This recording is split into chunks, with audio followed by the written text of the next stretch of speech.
Hello my dear student, welcome to Bradford International School Integrated Program. Here I am Karneshwar Kishore. Today I am going to discuss you the lecture 4 of vector जो हमने start किया था class 11 का ये topic है।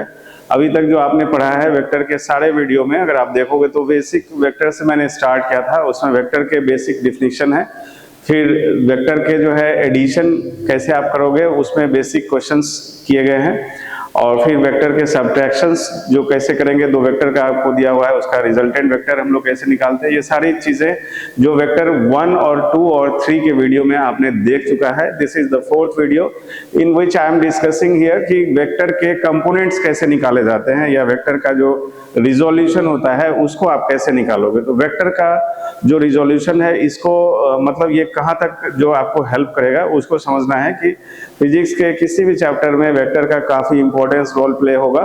जो भी बच्चे जेई और नीट और एडवांस की तैयारी कर रहे हैं उसमें वेक्टर जो है आप समझ रहे हो कि कोई भी चैप्टर आप पढ़ रहे हैं तो वेक्टर आपको हर जगह खड़ा है। तो वेक्टर के जब हम कंपोनेंट्स की बात करते हैं, कंपोनेंट का मतलब होता है कि उसका जो वेक्टर है उसको रिजॉल्व करना एक्स में, वाई में, जेड में। This is the fixed axis, X Y Z axis जो होता है वो फिक्स्ड एक्सिस होता है, उसके अलोंग हम अगर वेक्टर को लिख पाते हैं this is what we call component. यानी कोई वेक्टर अगर होगा तो उसका मैक्सिमम कंपोनेंट कितना हो सकता है।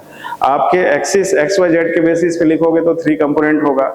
अगर 1 डायमेंशनल वेक्टर है तो वो उसका एक ही कंपोनेंट होगा, अगर 2 डायमेंशनल वेक्टर है तो उसके दोनों कंपोनेंट हो जाएंगे, और अगर 3 डायमेंशनल वेक्टर है तो उसके 3 कंपोनेंट होंगे। इन जनरल अगर हम ट्रायंगल लॉ पॉलीगॉन लॉ को यूज करेंगे तो पॉलीगॉन लॉ में क्या होता है कि किसी वेक्टर को आप ऐड करते जाओगे मल्टीपल तो वो आपका वेक्टर मिलेगा। तो यानी पॉलीगॉन लॉ को अगर हम लोग देखते हैं, सबसे पहले हम लोग स्टार्ट करेंगे कि एक वेक्टर अगर हमें दिया गया है तो उसका रिजोल्यूशन का मतलब क्या है, what is the meaning of resolution, या simply we can say what is the component of a vector। component का मतलब क्या है, let's see। So I have written here lecture 4 and this is vector chapter and the topic is resolution of vector। Vector का जब हम resolve करेंगे x में, y में, z में तो उसको कैसे लिखेंगे, एक एक करके सारे बेसिक्स लेवल से आगे के लेवल को आप लर्न करेंगे। Let's see this I have written resolution of vector in 2 dimensional. तो अगर हमारा वेक्टर 2 डायमेंशनल में होगा तो सबसे छोटा क्या होगा फॉर्मेट, वो ऐसा होगा, this is X axis, this is Y axis, और ये एक वेक्टर है जो हमने ए वेक्टर लिख लिया।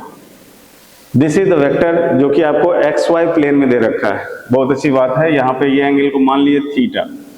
अब अगर हमें इसे रिजॉल्व करना होगा तो इसके रिजोल्यूशन का मतलब क्या होगा, what is the meaning of resolution. यहाँ से हम एक परपेंडिकुलर को ड्रॉ करेंगे और इस वेक्टर का एक x कंपोनेंट होगा जिसके ax बोला जाएगा, this is what it is a cos theta, और इसका एक y कंपोनेंट होगा जिसको हम लोग ay बोल देंगे and this is a sin theta. तो यानी कि एक ये जो वेक्टर a है इसका x कंपोनेंट जो है वो ax हो गया और एक y कंपोनेंट ay हो गया। अगर वेक्टर के जो एडिशन फॉर्मेट आपने लर्न किए हैं उसमें हमने आपको बताया है कि ये वेक्टर को कैसे लिखेंगे। This is what how we can write this as ax इन i डायरेक्शन एंड ay इन j डायरेक्शन। इसका मतलब हो गया कि जो ये वेक्टर a है इसका एक कंपोनेंट i में है और एक कंपोनेंट j में है, और ये 2 डायमेंशनल वेक्टर है। जो i का मतलब हो गया कि i के तरफ जो कंपोनेंट है वो कितना है, ax है, j की तरफ जो कंपोनेंट है वो कितना है, ay है। तो that is the meaning here, we can say this part ax जो है इसको हम लोग बोलेंगे this is x component, x component of vector a। किसका है ये, वेक्टर a का x कंपोनेंट है, और ये क्या है, this is y component of vector a। So this is y component of vector a, यानी वेक्टर a का एक x कंपोनेंट है और एक y कंपोनेंट है। This is how you can represent 2 dimensionally, और इसी को हम बोलेंगे कि a वेक्टर का हमने रिजोल्यूशन किया है जिसमें अलोंग x रिजोल्यूशन और अलोंग y रिजोल्यूशन हुआ है। x के अलोंग जो कंपोनेंट है वो a cos थीटा हो रहा है और y के अलोंग जो कंपोनेंट है वो a sin थीटा हो रहा है। तो दैट मीन्स कि अगर हमें 2 डायमेंशनली वेक्टर को रिप्रेजेंट करना है तो this is how we write here ax in i direction, ay in j direction। this is the way you can write। अब इसमें एक चीज और, ये तो वेक्टर फॉर्मेट मैंने लिख लिया है, इसका मैग्नीट्यूड अगर हमें निकालना होगा तो उसके लिए हम लोग क्या करेंगे, दिस इज ए एक्स का स्क्वायर एंड ए वाई का स्क्वायर अंडर रूट। तो ये मैग्नीट्यूड ऑफ ए वेक्टर आ गया। अब इसमें ये एंगल अगर हमें निकालना है तो हम लोग लिख सकते हैं दिस इज टेन थीटा। तो टेन थीटा जो होगा this will be A Y component divided by A X component, ये जो रेशियो आएगा हमें। तो यहाँ पे थ्री फॉर्मेट आप यूज कर रहे हैं। एक वेक्टर को कैसे हम कंपोनेंट फॉर्मेट में लिख रहे हैं, ये क्या है, टू डायमेंशनल है, ऐसा हो सकता है थ्री डायमेंशनल होगा, तो उस समय तीसरा जो डायमेंशन है जेड का वो ऐड हो जाएगा। तो यानी इस वेक्टर का दो कंपोनेंट है, तो ये प्लेन में वेक्टर है, टू डायमेंशनल वेक्टर है। अगर वन डायमेंशनल होगा तो इसका दूसरा वाला कंपोनेंट नहीं होगा। मान लो वेक्टर ए में दे दिया आपको कंप्लीट, यानी एक्स में दे दिया, तो एक्स में अगर हमें दे दिया तो ओनली एक्स कंपोनेंट होगा, उस केस में वाई कंपोनेंट नहीं होगा। तो that is the only component. अगर वाई में होगा तो ओनली वाई कंपोनेंट होगा। अगर एक्स और वाई प्लेन में होगा तो दोनों कंपोनेंट होगा, और अगर एक्स वाई जेड तीनों प्लेन में होगा तो तीसरा कंपोनेंट भी आ जाएगा, उस केस में भी हम लोग उसको लिखेंगे। तो in case of two dimensional ऐसा ये वेक्टर क्या सब हो सकता है, ये वेक्टर आपका वेलोसिटी हो सकता है, फोर्स हो सकता है, एक्सेलरेशन हो सकता है, टॉर्क हो सकता है, इलेक्ट्रिक फील्ड, आगे ग्रेविटेशनल फील्ड, मैग्नेटिक फील्ड, जो भी चीज हम पढ़ेंगे वेक्टर क्वांटिटी में हर चैप्टर में, उसमें इसको रिजॉल्व करने के लिए हमें आना चाहिए कि हम किस तरह से एक्स कंपोनेंट लिखेंगे, किस तरह से वाई कंपोनेंट लिखेंगे, इसका मैग्नीट्यूड कैसे निकालेंगे, इसका डायरेक्शन कैसे निकालेंगे। This is what all about the component part. अगर हमें टू डायमेंशनल ना देके थ्री डायमेंशनल होगा तब क्या करेंगे, लेट्स सी दिस, कि अगर 3D में हमें यही चीज लिखना होगा तो उसमें एक तीसरा कंपोनेंट भी ऐड हो जाएगा। ये x कंपोनेंट x एक्सिस है, ये y एक्सिस है, and this let's suppose z axis, और ये हमारा वेक्टर है जो a वेक्टर है, and it is making alpha angle with the positive x axis, beta angle with the positive y axis, and gamma angle with the positive z axis. अब ये vector आपका ए vector है, तो इस vector के कितने component हो सकते हैं यहाँ पे, क्योंकि ये एक्स वाई जेड प्लेन में है तो इसके थ्री कंपोनेंट ही होंगे। तो दैट मीन्स कि अगर हमें लिखना हो वेक्टर को तो इस तरह से हम लिख सकते हैं कि एक्स वाला कंपोनेंट जो होगा वो आई में होगा, फिर इसी तरह से वाई वाला कंपोनेंट जो होगा वो जे में होगा, एंड जेड वाला कंपोनेंट किधर होगा, के में होगा। तो यानी ये वेक्टर रिप्रेजेंटेशन हो गया जिसमें ए एक्स क्या है हमारा है, ए एक्स जो है ये एक्स कंपोनेंट किसका, ए वेक्टर का। तो this is X component of A vector. ये वाला जो है ये क्या हो जाएगा, this is Y component of A vector. तो ये वाई कंपोनेंट हो गया of A vector, and this is what it is Z component of A vector. तो इस तरह से आप z कंपोनेंट ऑफ वेक्टर, यानी किसी वेक्टर का अगर प्लेन में हमें दिया हुआ है तो उसका कंपोनेंट क्या है वो हम लिख सकते हैं। अगर इसका मैग्नीट्यूड पार्ट पूछेगा तो हम लोग क्या करेंगे, दिस इज, क्योंकि तीनों परपेंडिकुलर है तो पहले क्लास में ही हमने आपको बता रखा है ये चीज, रिजल्टेंट कैसे निकालेंगे 3D में, इसको स्क्वायर रूट कर देंगे, इससे हमें मैग्नीट्यूड पार्ट आ जाएगा ए का।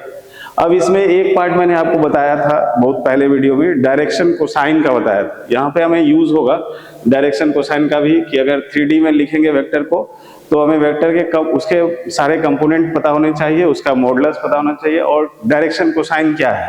तो डायरेक्शन कोसाइन में कैसे लिखेंगे, तो इसमें थ्री फॉर्मेट मैंने बताया था। पहला कॉस अल्फा, अल्फा क्या है, अल्फा वो एंगल है जो ये vector A x axis positive से बना रहा है, उसका अगर हमें लिखना होगा तो कॉस अल्फा के लिए हमें क्या करना चाहिए, तो कॉस थीटा जब भी हम लोग लिखते हैं तो बेस बाय हाइपोटेनस यूज करते हैं। इसका वेक्टर का जो हाइपोटेनस होगा that is what we are saying here magnitude part of this one, and इसका एक्स कंपोनेंट जो है बेस बनेगा। तो दैट मीन्स कि इसके लिए जो है this is base by hypotenuse, तो यहाँ पे आपको a x divided by a का मॉड। तो दैट मीन्स कि एक्स कंपोनेंट अगर हमें लिखना हो यहाँ पे तो we can write here a cos alpha. तो ये ए एक्स क्या है, एक्स कंपोनेंट है, तो यहाँ से आपको एक्स कंपोनेंट जो है वो हम लिख सकते हैं, this is a cos alpha, simply we can write. Similarly इसका जो कॉस बीटा पार्ट होगा उसको सिमिलरली कैसे लिखा जाएगा, तो ये बीटा वो एंगल है जो ये ए वेक्टर y एक्सिस से बना रहा है, ठीक है। तो यहाँ पे जो है बीटा के लिए हमें ये वाला पार्ट यानी y कंपोनेंट रिस्पॉन्सिबल होगा, तो इस ए वाई के जगह पे अब ए एक्स के जगह पे अब ए वाई आ जाएगा, and this is what the modulus part it is. So here we can write ay and it will be a cos beta. Similarly we can write cos gamma. Cos gamma क्या होगा, तो it is az divided by a, और यहाँ से बड़े आराम से आप az लिख लोगे, this will B a cos gamma. तो ये तीनों जो मैंने लिखा है ये क्या है, ये ax, ay और az ए का कंपोनेंट है। तो अगर हमें वेक्टर का मॉडुलस पता है और वो एंगल पता है जो एक्स, वाई और जेड से वो कितना बना रहा है, तो उसके कंपोनेंट्स डायरेक्ट हम यहाँ से यूज कर निकाल लेंगे और यहाँ पे इसको रख देंगे। We can easily find, vector format में इसको रख सकते हैं। आपको इसमें कितने क्वेश्चंस बन सकते हैं, एक तो वेक्टर कैसे लिखेंगे, मॉडुलस कैसे लिखेंगे, या उसके कंपोनेंट्स क्या क्या आ सकते हैं, वो हमें निकालने के लिए एक वेक्टर से 3D में हम यूज करके इसको निकालेंगे। तो ऐसे क्वेश्चंस बहुत सारे बनेंगे जिसमें वेक्टर का एप्लीकेशन आएगा, जहां पे वेक्टर कोई भी फिजिकल क्वांटिटी हो सकता है, फोर्स हो, वेलोसिटी हो, एक्सेलरेशन हो, जहां जहां जो जो चैप्टर आप पढ़ने जाओगे यही चीज आपको मिलेगा वेक्टर में। और आगे के चैप्टर्स में हम लोग देखेंगे कि इसका इस्तेमाल कहाँ करेंगे। तो ये चीज अभी शुरू में है तो मैं बहुत स्लो बता रहा हूँ। अब उस टाइम पे हर समय जब हमें जरूरत होगी इस चीज की, तो ये चीज आपको एक बार में दिमाग में अगर आ जाती है तो आगे के चैप्टर्स को करने में आपको आसानी आएगी। Let's see the next slide. जैसे मैंने बोर्ड पे यहाँ लिखा है कि एक वेक्टर ए दिया हुआ है जो 3i + 4j है, तो इसको देख के आपको समझ में आ गया होगा कि इस वेक्टर ए का जो x कंपोनेंट होगा, this is what the x component, यानी कि इसका, इस वेक्टर का ये x कंपोनेंट हो गया, और ये वाला पार्ट जो है इसका ये y कंपोनेंट हो जाएगा, दिस इज ay। यानी ये वेक्टर का हमें दोनों कंपोनेंट पता चल गया। इसको अगर वेक्टर फॉर्मेट में डायग्राम ड्रॉ करेंगे तो इस तरह का डायग्राम होगा कि x एक्सिस के तरफ जो है ये वेक्टर कितना यूनिट गया होगा, x एक्सिस के तरफ ये 3 यूनिट गया है, और फिर ये y एक्सिस के तरफ टर्न हुआ है, कितना यूनिट गया है, 4 यूनिट गया है। यानी 3 न्यूटन और 4 न्यूटन, दो फोर्स, इसका रिजल्टेंट वेक्टर ये वेक्टर हो जाएगा, and this is what A it is. अगर हमने इसको 3 न्यूटन और 4 न्यूटन मान लिया तो ये रिजल्टेंट फोर्स हो जाएगा, जो 3 और 4 न्यूटन का रिजल्टेंट फोर्स बनेगा। तो इस तरह से हम लोग इसको ड्रॉ कर सकते हैं। x यूनिट में कितना न्यूटन है, 3, y यूनिट में कितना है, 4। तो इस तरह से ये रिजल्टेंट, इसका मॉडुलस अगर हमें निकालने के लिए बोलेगा तो क्या करेंगे, it is 3² + 4² under root, so it will be 5। ये एंगल अगर हमें निकालने के लिए बोलेगा तो क्या करेंगे, tan alpha, this tan alpha is 4 divided by 3। तो यहाँ से ये एंगल जो होता है tan अल्फा अगर 4/3 है तो दिस विल बी 53 डिग्री। तो इस तरह से हमें आ जाएगा। यानी कोई भी वेक्टर अगर आपको दे रखा है 2 डायमेंशनली, तो उसके x component, y component, modulus, angle, ये सब आप निकाल सकते हैं और इस तरह से आप उसको निकालोगे। Let's see the next. जैसे यहाँ पे आपको 3 वेक्टर दिख रहा है, एक इधर 5 न्यूटन का है, एक 5 न्यूटन इधर है और एक 5 न्यूटन इधर है। अब इसमें हमें रिजल्टेंट फोर्स निकालना है, नेट फोर्स क्या होगा। अगर 3 फोर्सेस इस तरह से लग रहा है तो हम लोग क्या करेंगे कि इसके कंपोनेंट्स को ब्रेक करेंगे। अगर हम 5 न्यूटन को देखें तो ये किधर लग रहा है, y के निगेटिव में लग रहा है, यानी इसका कंपोनेंट x और y में, मतलब x में जो होगा वो 0 होगा, क्योंकि ये पूरा का पूरा फोर्स y डायरेक्शन में ही है। लेकिन ये फोर्स है जो आपको xy प्लेन में है, यानी अगर ये x एक्सिस है और ये y एक्सिस है तो इस फोर्स को हम लोग प्लेन में रिजॉल्व करके एक x कंपोनेंट बना लेंगे और इसका एक y कंपोनेंट बना लेंगे। तो x कितना होगा, इट इज 5 cos 37, और y कंपोनेंट कितना होगा, 5 sin 37। तो यहां से अगर हम इसके मीनिंग, इसके एंगल को लिखते हैं, this is 37 if it is, तो it will be 4, 5 and 3, like this it is, this will be 53। तो अगर cos 37 हमें निकालना होगा तो ये क्या होगा, 4/5, सो इट इज 5 × 4/5, ये 4 हो जाएगा। और इसको अगर रखेंगे sin 37 तो ये 3/5 होगा, तो it will be 5 × 3/5 and it is 3। तो दैट मीन्स कि 4 न्यूटन इधर हो रहा है और इधर 3 न्यूटन हो रहा है। तो इस डायरेक्शन में 4 न्यूटन, इस डायरेक्शन में 3 न्यूटन, ये 5 न्यूटन को मैंने रिजॉल्व कर लिया, या इसी का हमने कंपोनेंट लिख लिया। मतलब ये 5 न्यूटन तो था, 37 पे था, तो इधर 4 न्यूटन लग रहा होगा, इधर 3 न्यूटन लग रहा होगा, इसका रिजल्टेंट 5 न्यूटन हो गया। तो इस वेक्टर को रिजॉल्व करके एक इधर ले लिया, एक इधर ले लिया। This is how we can replace the resultant vector in two terms that we call component of the vector, और उसका रिजोल्यूशन कैसे लिखेंगे, ठीक है। अब इसमें दूसरा वेक्टर जो इधर मुझे दिख रहा है, इसका कंपोनेंट अगर लिखोगे तो इधर हो जाएगा 5 cos 53 डिग्री, एंड इसका y कंपोनेंट जो इधर की तरफ होगा दिस इज 5 sin 53 डिग्री। तो दैट मीन्स कि इसको अगर cos 53 की बात करेंगे तो ये 3/5 होगा, तो it is 3 Newton, and sin 53 की बात करेंगे तो ये 4/5 होगा, तो इट इज 4 न्यूटन। तो अब आप देखिए कि फाइनली जो हमें दिख रहा है, इधर 4 है, इधर 5 है, और इधर 4 है और इधर 3 है। तो फाइनली अगर हमें रिजॉल्व करना था, जो वेक्टर फॉर्मेट में मैंने कर लिया। अब अगर नेट फोर्स इसमें पूछेगा तो क्या होगा कि ऊपर की तरफ 4 लग रहा है, यानी इसका फाइनल डायग्राम इस तरह से देखो, इस डायरेक्शन में 4 न्यूटन लग रहा है, इस डायरेक्शन में 3 न्यूटन लग रहा है, इधर 3 न्यूटन हो गया, ऊपर की तरफ 4 न्यूटन लग रहा है, तो दिस इज 4 न्यूटन, एंड जो नीचे की तरफ है ये 5 न्यूटन है। This is what the final force जो हमें दिख रहा है। अब यहां से आपको आसानी से दिख रहा होगा कि ऊपर का 4 इधर के 4 को कैंसिल आउट करेगा, 1 न्यूटन नीचे बच जाएगा, इधर का 3 इधर के 3 कैंसिल आउट कर देगा, 1 न्यूटन बच जाएगा। यानी फाइनल जो हमारे पास फोर्सेस आएंगे वो 1 न्यूटन इस डायरेक्शन में हो जाएंगे, 1 न्यूटन इस डायरेक्शन में हो जाएंगे, और फाइनली इन दोनों का जो रिजल्टेंट होगा वो इस डायरेक्शन में हो जाएगा, एंड दिस इज √2 न्यूटन। यानी कि 1 न्यूटन और 1 न्यूटन तो एक दूसरे से परपेंडिकुलर है, तो उसका रिजल्टेंट जो होगा that will be, finally we can find like this, that is the resultant 1 square plus 1 square under root, and that is √2 newton.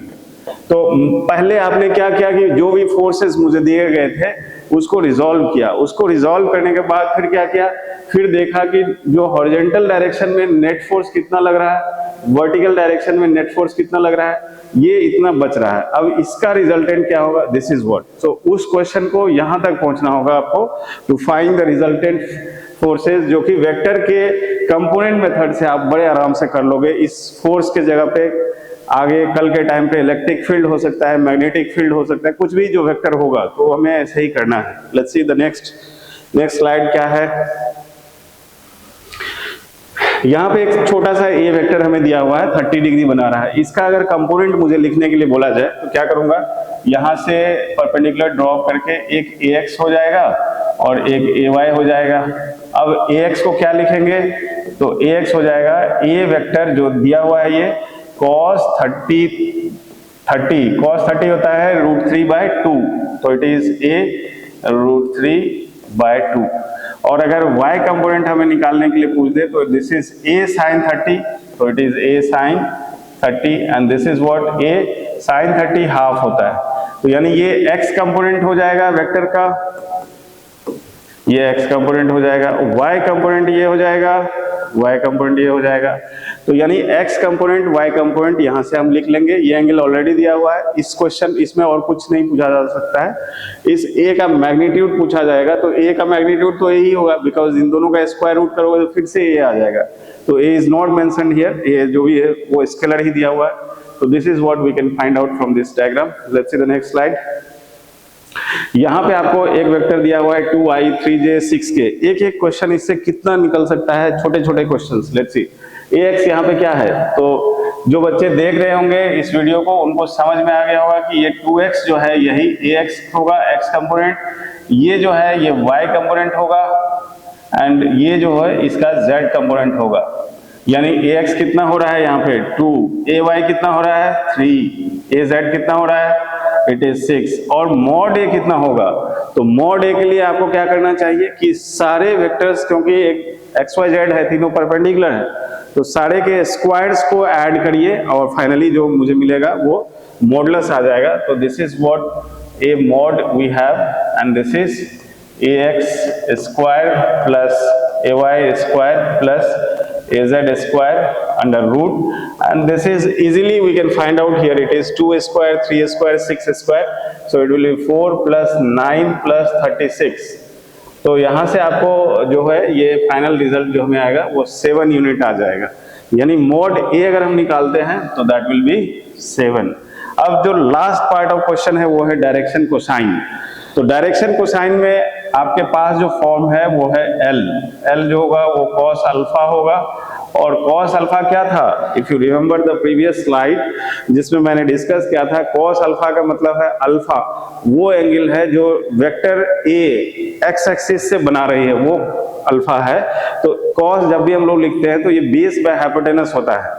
तो हाइपोटेनस पार्ट तो जो मॉड ए है वो होगा और जो एक्स कंपोनेंट होगा वो यहाँ पे ए एक्स दिया हुआ है, तो ये बेस पार्ट होगा। और ये मॉड जो है मॉड ए जिसको आप लोग बोलेंगे हाइपोटेनस बनेगा, और ये जो है ए एक्स क्या बन जाएगा, बेस पार्ट बनेगा। तो ऐसा ट्रायंगल जिसका बेस पार्ट ए एक्स है और ये जो है आपको उसका मॉडुलस पार्ट जो है उसका हाइपोटेनस है, उसके लिए कॉस थीटा। तो बेस क्या है, ए एक्स, तो बेस हो गया ए एक्स बाय ए।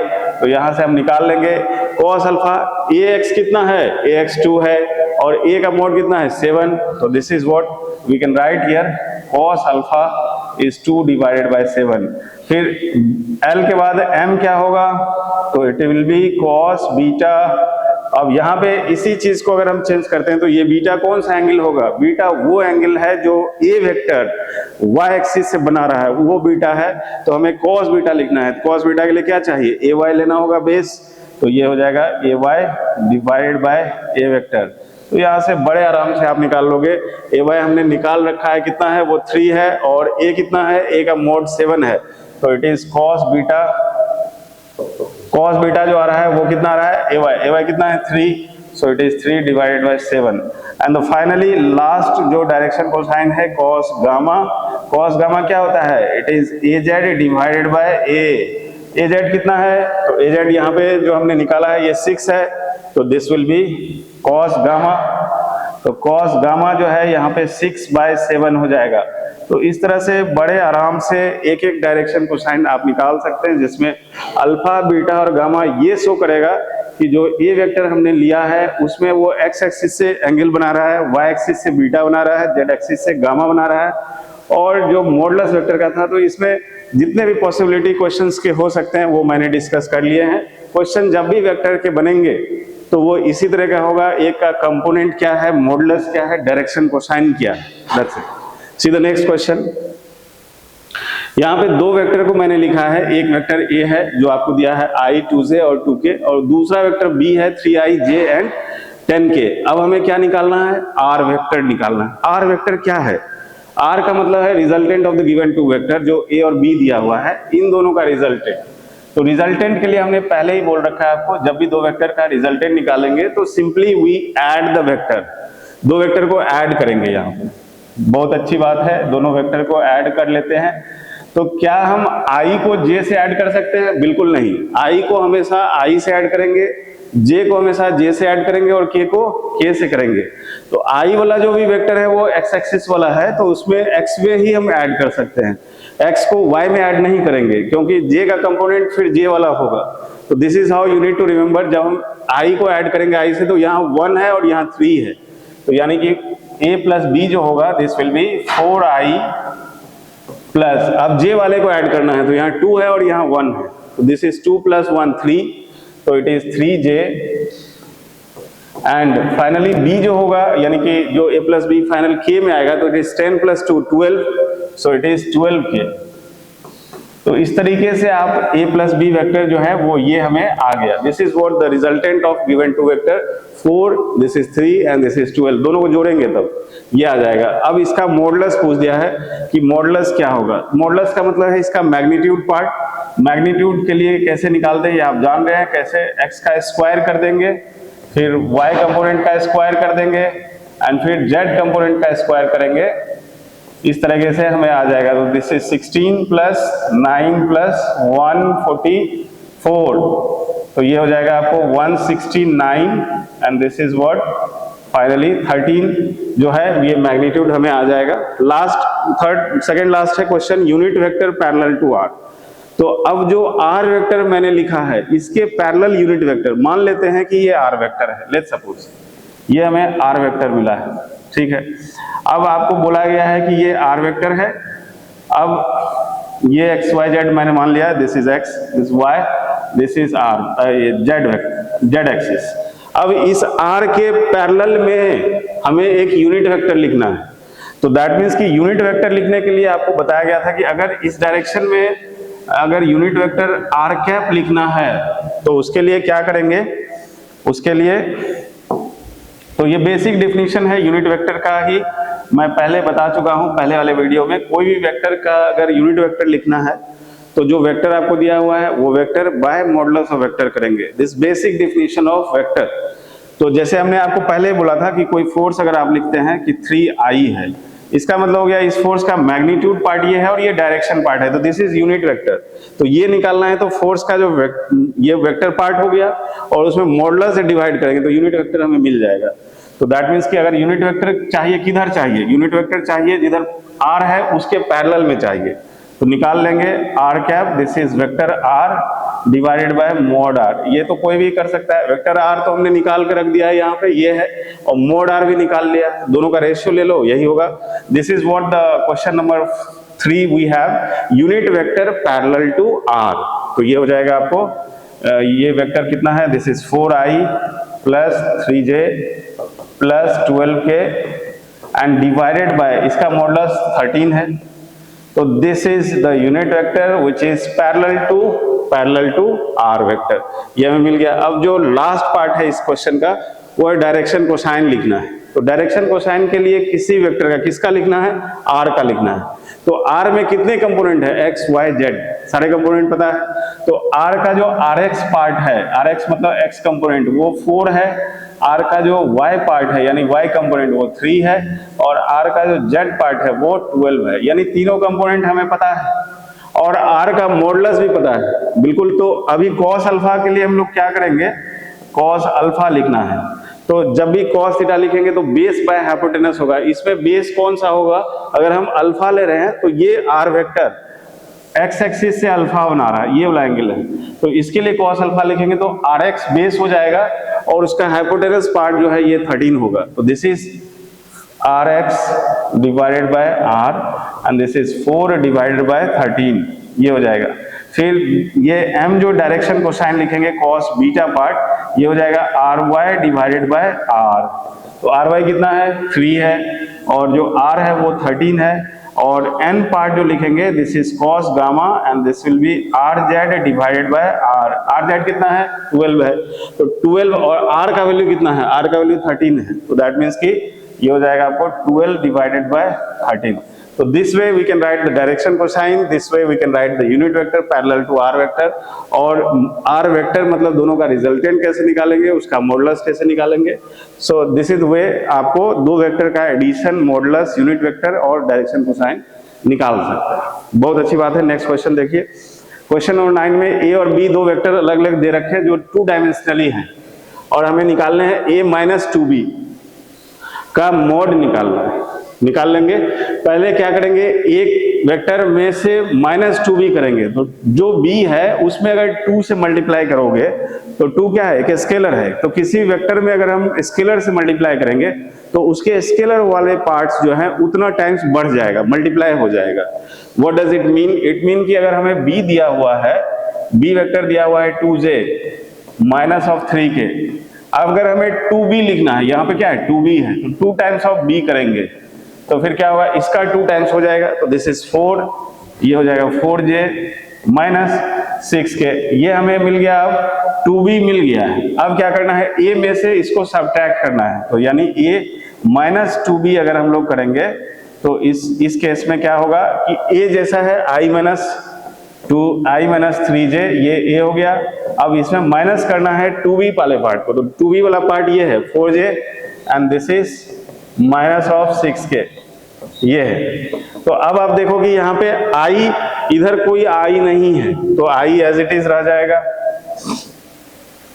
अब यहाँ पे माइनस 3j है और यहाँ पे अगर माइनस इसको ओपन करेंगे ब्रैकेट को तो माइनस 4j और minus 3j, it is minus of 7j and फिर ये माइनस और ये माइनस प्लस हो जाएगा, सो it is 6k। So this is the final value जो a माइनस b हमें निकालना है और इसका मॉडुलस चाहिए, तो इसका मॉडुलस मतलब इसका मैग्नीट्यूड निकालना है। तो this is what we can write here कि a माइनस 2b का मॉडुलस के लिए इसका स्क्वायर, इसका स्क्वायर, इसका स्क्वायर, यानी ये पार्ट में तो 1 है, यहाँ -7 है और यहाँ 6 है, तो दैट मीन्स कि a माइनस ऑफ 2b जो वेक्टर आएगा इसका मॉडुलस अगर निकालोगे तो this is 1 square plus minus 6 square plus यहाँ पे माइनस 7 है, so this is minus 7 square and यहाँ पे जो है 6 है तो it is plus 6 square under root, so this will be 1 plus it is 49 plus 36, तो इसको ऐड करेंगे तो this is 50 plus 36 it will B